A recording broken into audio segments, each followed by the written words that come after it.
समादरणीय स्वामी जी और विद्वद्गण, हम सभी श्रद्धापूर्वक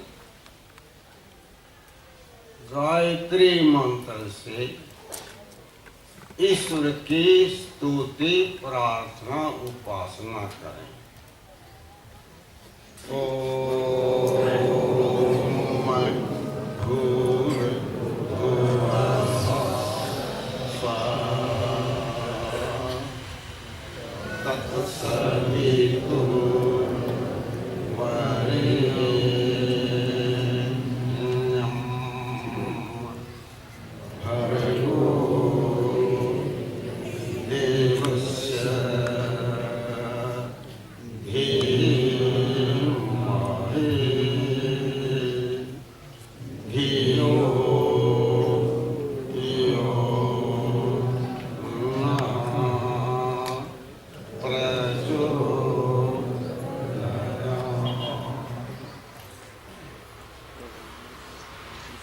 आप सभी को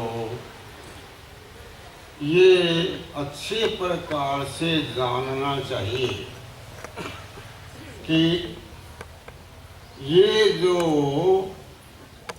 योग प्रशिक्षण शिविर चल रहा है, ये जो वेदों का, ऋषियों का माना हुआ जो सदा से चला आया है, उस योग को सिखाने के लिए विशुद्ध ये दर्शन योग महाविद्यालय चल रहा है, ये जानना चाहिए। और अपने जितने संचालक हैं, स्वामी जी हैं, अधिकारी हैं आर्य वन विकास के, जो ये उत्तम कार्य कर रहे हैं, ऐसा जानना चाहिए। और इस समय अब तक जो विद्वान निकले हैं पर्याप्त हैं। स्वामी विवेकानंद जी हैं, आचार्य ज्ञानेश्वर जी हैं, अनेक विद्वान दर्शनों के और इस योग विद्या के निकले हैं। देश में और विदेश में जो है अनेक बार जाकर के ये योग सिखाया जाता है। और जो अपना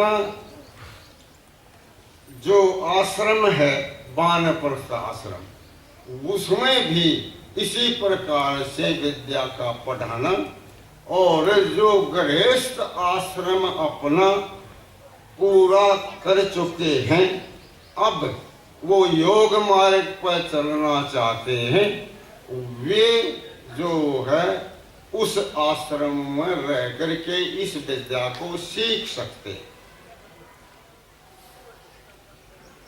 और अब आप जो है एक बात को ध्यान से सुने।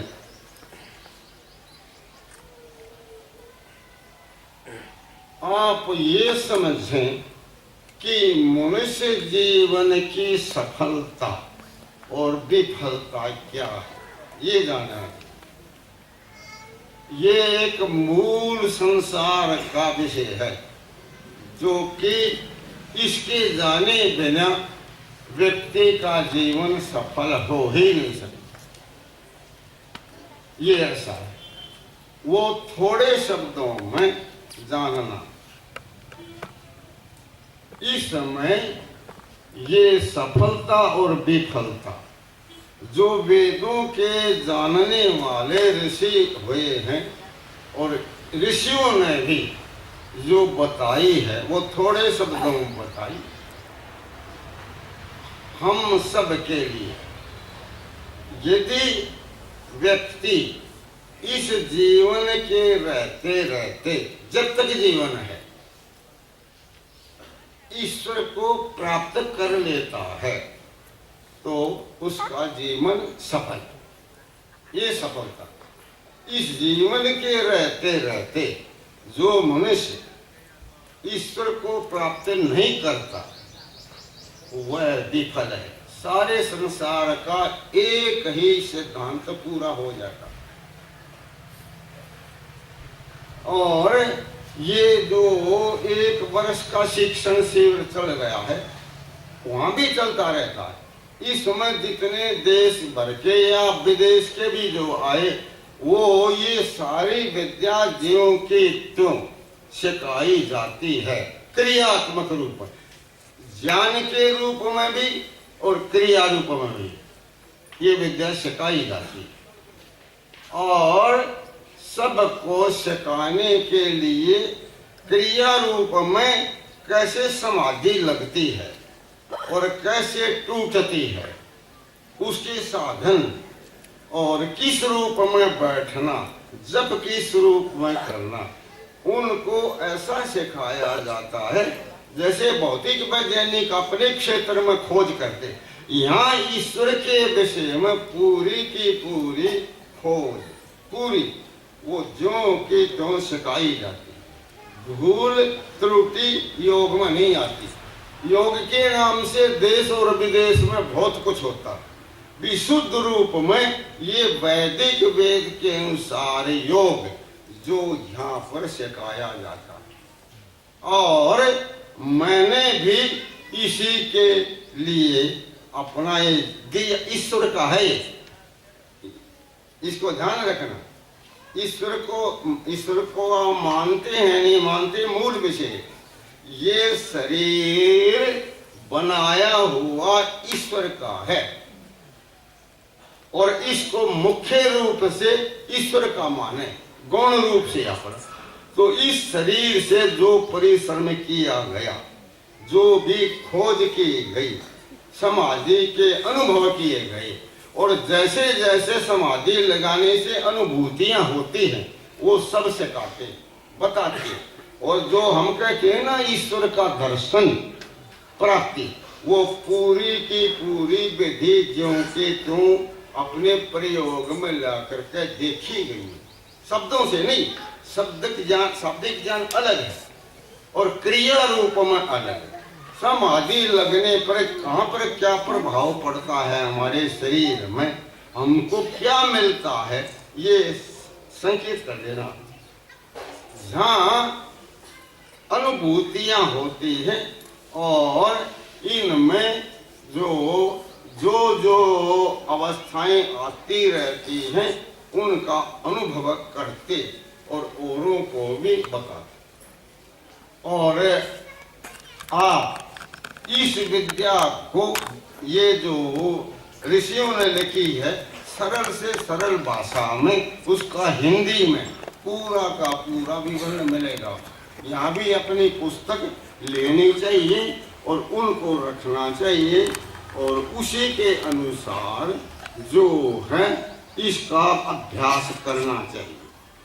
अब जो आप 2 समय ऐसे बनाए निश्चित, प्रातः सायंकाल कम से कम विधि पूर्वक योगाभ्यास करें और गायत्री का अर्थ सहित जप भी करें। और ध्यान दें ये हम और ईश्वर, इसका संबंध है, अनेक संबंध हैं हमारे और ईश्वर के। उनमें से बहुत जानने के एक संबंध है पिता पुत्र का संबंध, ईश्वर का है। सारे जीवों के पिता ईश्वर हैं, हम सारे जीव ईश्वर के पुत्र हैं। ये एक संबंध है पिता पुत्र का, ये संबंध आनी चाहिए। वेद के हैं, कई हैं, 6-7 या कुछ लगभग है। तो उन संबंधों को जानना और ध्यान में जान के, शब्दों से जान के व्यवहार में उसका प्रयोग करना। व्यवहार में सुनने पढ़ने के पश्चात जब तक वो विद्या व्यवहार में नहीं आती वो सत्य विद्या नहीं बनती। याद रखें, जब तक हम पढ़ते हुए पढ़ाते हुए समाधि को प्राप्त करें और ईश्वर का साक्षात्कार कर लेंगे। ये व्यवहार में आई विद्या मानी जाएगी। समाधि में पहुंच जाएं। यदि समाधि तक नहीं पहुंचते तो ये व्यवहार की विद्या नहीं मानी जाएगी। अब आपने जो सुना है उसका मनन करें और उसको अपने व्यवहार में लाने का प्रयत्न करें। स्वामी जी, कुछ विद्यालय के स्नातकों को प्रमाण पत्र आपके हाथ से देना चाहते हैं। अच्छा जी, जैसा भी अपने अधिकारियों का परिक्रम हो, इसमें विद्यालय की ओर से स्नातकों को प्रमाण पत्र दे रहे हैं। कृपया सहयोग करें। इन्होंने जो वेद की विद्या है, ये जो पढ़ते हैं, इसको याद रखना, ये पढ़ते हैं, ये वेदों की विद्या है। दर्शनों में योग दर्शन सुना होगा, ये सारी की सारी वेदों की विद्या है। और समझ रखना, ये वेदों की विद्या है, ये ईश्वर की दी हुई है। ये भी आज किसी मनुष्य की नहीं है। महर्षि के घर तो पढ़े होंगे ना, सब सत्य विद्या। और जो पदार्थ विद्या से जाने जाते हैं, उन सब का आदि मूल क्या है, याद है? दो बात इतनी गंभीर है जो व्यक्ति का दिमाग बदल दे। ये उन्होंने दो बात कही, जितनी भी सत्य विद्या है, चाहे चंद्रमा में जाने की हो, चाहे हमारे पास में हो, जितनी सत्य विद्या है, उनका आदि मूल ईश्वर है। दूसरी बात और ध्यान में रखना, और जो पदार्थ विद्या से जाने जाते, सारे धरती के पदार्थ और ये भी विद्या से जाना जाता है, तो इसका आदि मूल कौन है? सभी पदार्थ, जितने धरती पर पदार्थ हैं, सूर्य चंद्रमा आ गए, आपका धन संपत्ति भी आ गया, इनका भी आदि मूल, जो इस मूल को जानता है वो ईश्वर की प्राप्ति में सरलता का अनुभव करेगा। ये याद